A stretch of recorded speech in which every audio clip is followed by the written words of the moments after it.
ইউরোপীয় ইউনিয়নের দেশগুলোর পণ্যের উপরে ৫০% সম্পূরক শুল্ক আরোপের হুঁশিয়ারি দিয়েছেন মার্কিন প্রেসিডেন্ট ডোনাল্ড ট্রাম্প। পাশাপাশি অ্যাপেলের আইফোনের উপরও ২৫% শুল্ক ধার্যের ঘোষণা দিয়েছেন তিনি। তবে যুক্তরাষ্ট্রের তৈরি আইফোনগুলো এই শুল্কের বাইরে থাকবে।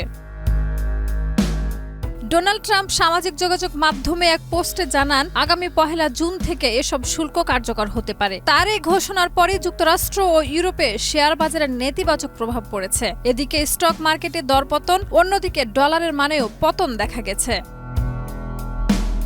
এর আগে ইউরোপীয় ইউনিয়নের পণ্যে ২০% শুল্ক আরোপ করেছিল ট্রাম্প প্রশাসন, যা পরে কমিয়ে ১০% করা হয়। আলোচনার সুযোগ রেখে জুলাইয়ের ৮ তারিখ পর্যন্ত তা বলবৎ থাকার কথা ছিল। তবে সময় শেষ হওয়ার আগেই ডোনাল্ড ট্রাম্প নতুন করে উচ্চ শুল্কের হুঁশিয়ারি দিলেন।